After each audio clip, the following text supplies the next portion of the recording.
Welcome to the 7th edition of the NAIA Weekly Football Report. I'm your host, Alan Grossbach, alongside Chad Waller, coming to you from the NAIA headquarters in downtown Kansas City, Missouri. And as we look, Alan, at the last 3 weeks of this regular season, conceivably all 10 conference races are still up for grabs. So we'll get into some of that, but I'm really excited to see what's going on this week. Agreed. I think our largest separation of any of the leagues is just 2 games, so with 3 weeks to play, a lot can shake out. And each week we'll take a look back at some of the key games from last weekend, go behind the scenes of the top 25, look into some important games for the coming week, highlight some milestones, and showcase feature stories from around the NAIA. And as we do each week, let's kick off this week's show with a look back at some key games from last weekend. And I'm going to start in the Mid-States Football Association Midwest League with another top 10 battle as sole possession of first place was on the line in the NAIA Game of the Week this past Saturday. Like they've done all season long, and we've talked about them a lot, Grandview came out victorious once again with a 35-21 victory against number 8 St. Ambrose. So they stay undefeated and they continue to roll. Quarterback Derek Fulton once again shined for the Vikings, completing 14 of 22 passes for 195 yards and 2 scores. He also carried the ball 19 times for 45 yards, which was second on the team. So not eye-popping numbers, but Fulton's getting the job done each and every week, leading that big offense. Running back Mike Perez also played an important role in the offense, punching in back-to-back 1-yard scores in the second quarter to give Grandview a 21-7 lead, and it's a lead they would never relinquish the rest of the contest. Both of Perez's touchdowns capped drives of more than 10 plays and 70 yards. Now on the flip side with St. Ambrose, quarterback Eric Williamson recorded a game-high 229 yards passing and a touchdown score. He also ran for 61 and a rushing score.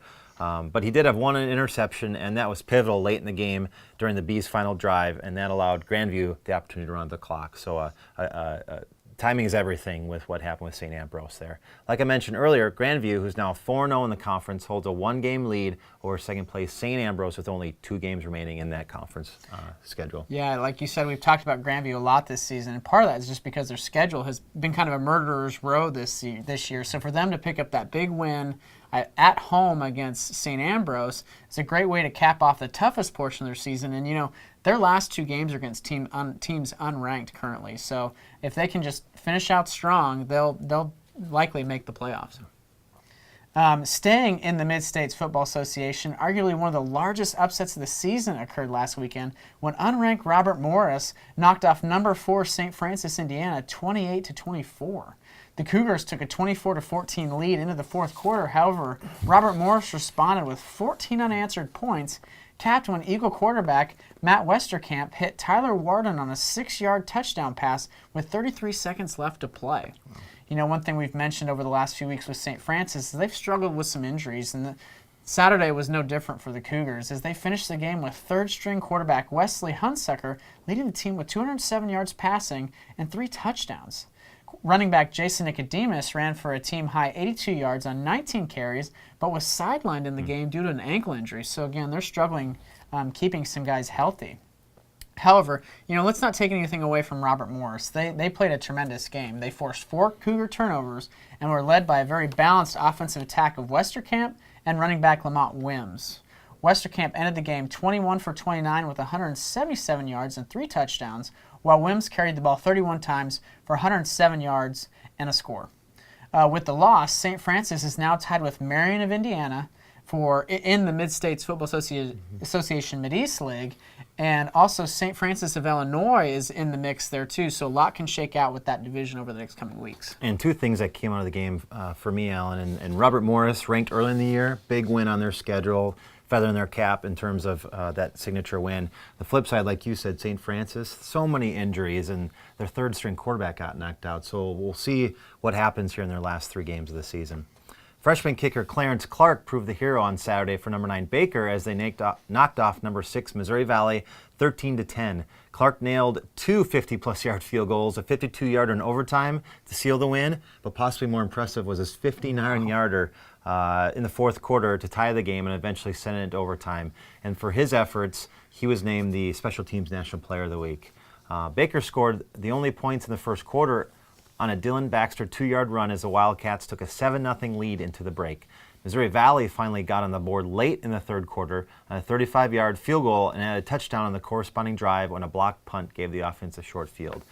No surprise here, offense was at a premium in the Heart of America Athletic Conference, especially for Missouri Valley, as they're a notoriously dominant defensive front, as both sides combined for just over 450 yards of total offense, including 162 by Baker.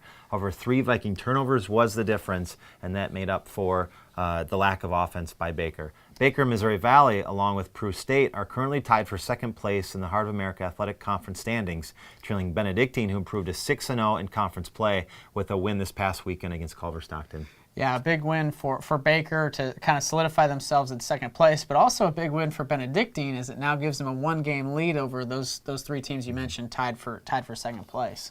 You know, one of our more surprising results of the weekend came out of the GPAC the Great Plains Athletic Conference, as unranked Doane defeated number 16 Concordia, Nebraska 28-7 in Seward, Nebraska this last weekend. The Tigers had entered the game with 2 straight losses, which forced them out of the top 25 for the first time in quite a while. The 2 teams exchanged touchdowns in the first quarter, before Doane exploded for 21 unanswered points en route to the victory. The Tigers tallied 300 yards of total offense, with 259 coming from the ground game, so a very dominant rushing attack for Doane. Concordia was limited to a season-low 234 yards of total offense and has now dropped 2 straight after starting the season 6-0. You know, an important note about this game is it now gives top-ranked Morningside a 2-game lead in the GPAC title race with only 3 games left to play. However, Morningside has probably the toughest portion of its schedule coming up, with games against Concordia, games against nationally ranked Northwestern Iowa, and then they wrap up the season against Doane. And all those teams are tied for second place, so you know, they have a 2-game lead, but that race isn't over yet in the GPAC. Yeah, what's interesting is Doane and Concordia, 2 teams going in opposite directions, I think, with Concordia losing 2 straight. Doane, who lost 2 straight, gets the big win against Concordia. Yeah, I think you're right. You know, now we transition into this week's top 25, and we focused on the group 16 to 25 first. And like we mentioned, one of the big surprises this week was number 25 Concordia and that loss to Doane. That loss forced the Bulldogs to drop a poll-high 9 places to number 25 this week. So a big slide for Concordia, and they'll need to rebound if they want to make that top 20 gap to make it into the playoffs. On a positive side, Sterling, Kansas jumped 2 places to number 19 after improving to 6-2 with a 40-13 win against the University of St. Mary this last Saturday.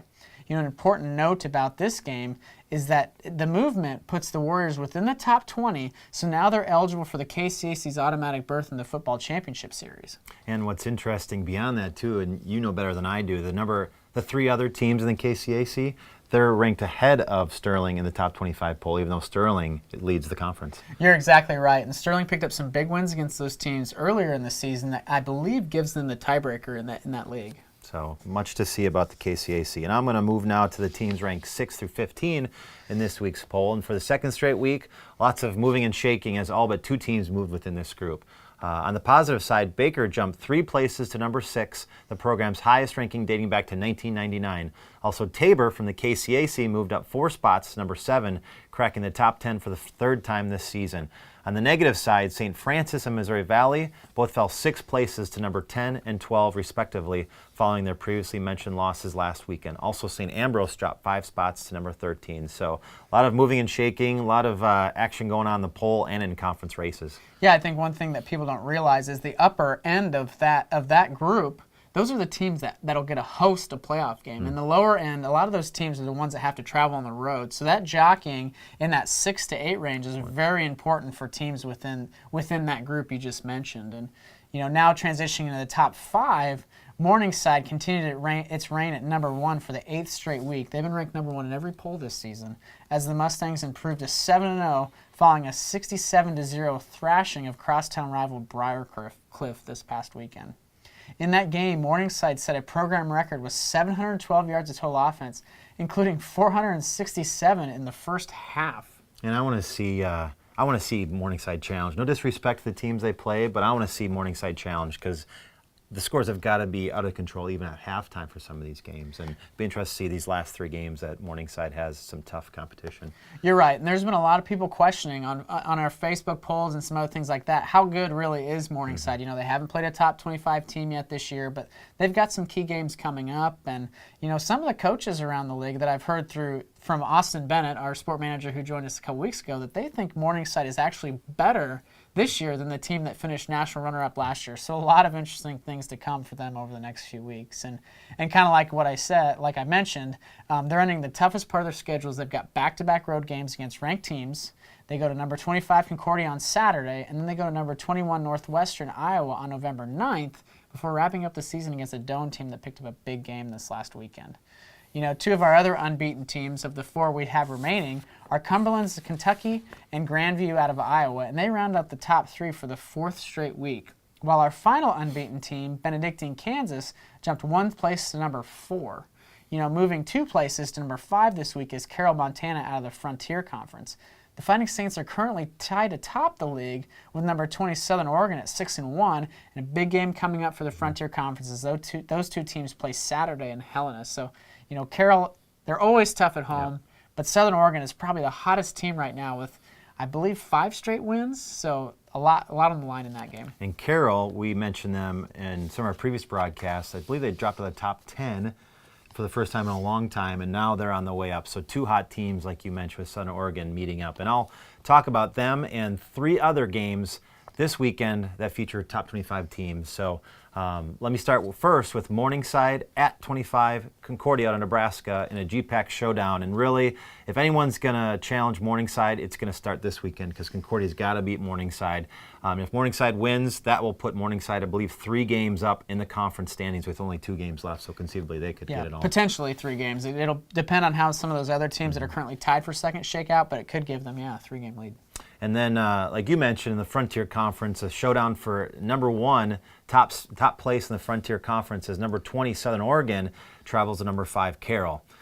Third, we've got number 12 Missouri Valley and number 9 Peru State, and that's a showdown for second place as teams look up at Benedictine. So that'll be a tough one for Missouri Valley and Peru State, but the winner of that game stays 1 game back of Benedictine if Benedictine wins. And then finally, number 14 St. Xavier travels to number 13 St. Ambrose in an important Mid-States Football Association Midwest game as both teams try to keep pace with Grandview, an undefeated Grandview team who's on a roll, and they're currently 1 game back of first place. Yeah, a lot of big games coming up. And, you mentioned these 4 top 25 games, but we always talk about the upsets from the previous week. So it'll be interesting to find out which top 25 teams struggle and what unranked team, picks up that big upset, because those teams are always looking for that marquee win of the season. They may not make the playoffs or may not be in line to make the playoffs, but if they can get that big upset win against a top 25 team, that can really make a season for a squad that's kind of struggled throughout the year. And you made a great point with the teams that may host an opening round football championship series game, so that 8 to 12 range of a ranked team, and then we've got the KCAC, a prime example of Sterling, number 19, you got to be ranked in the top 20 and win your conference title. But there's 3 other teams in the KCAC ranked ahead of Sterling, and lots to shake out this next weekend. Yeah, it'll be a lot of fun as we close out the season. Well, that puts a wrap on this edition of the NAIA Weekly Football Report, brought to you by Play NAIA, the NAIA's eligibility center. We hope you enjoyed this show. We'll be back next week with more exciting news around NAIA football. Thanks for watching, and until next time, good night.